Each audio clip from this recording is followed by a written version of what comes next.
డీటెయిల్స్లోకి వస్తే జయశంకర్ భూపాలపల్లి జిల్లా కేంద్రంలో గండ్ర వెంకటరమణారెడ్డి చేస్తున్న ఆమరణ నిరాహార దీక్షను పోలీసులు విరమింపజేసి ఆసుపత్రికి తరలించారు.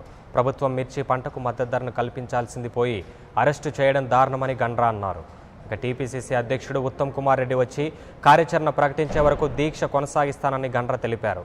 గండ్ర అరెస్టుకు నిరసనగా భూపాలపల్లి బంద్కు కాంగ్రెస్ పిలుపునిచ్చింది.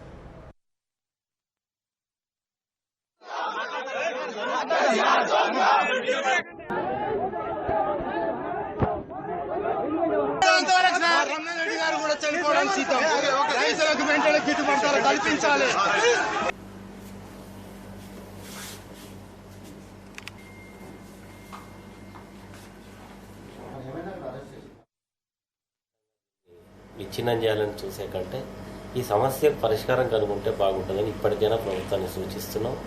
మరి మా ప్రదేశ్ కాంగ్రెస్ కమిటీ అధ్యక్షుడు ఉత్తమ్ కుమార్ రెడ్డి బయలుదేరి ఆయన కూడా వస్తూ ఉన్నాడు.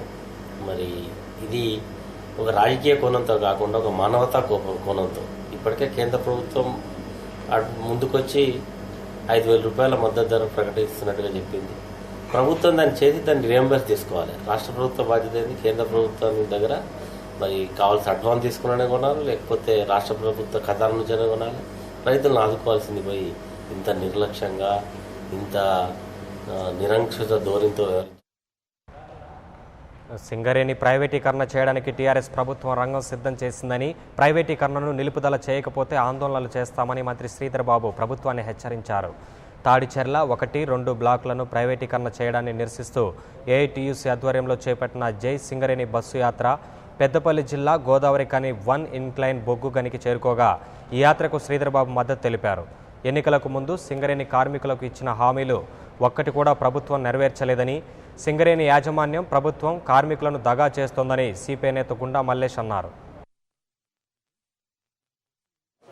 తాడిచెర్లలో ఉన్నటువంటి బ్లాక్ నెంబర్ 1 మరియు బ్లాక్ నెంబర్ 2 ఈ 2 బ్లాకుల్ని ప్రైవేట్ వాళ్ళకి అప్పచెప్పడానికి వారు టెండర్లను పిలవడం అనేటువంటిది జరుగుతూ ఉన్నది.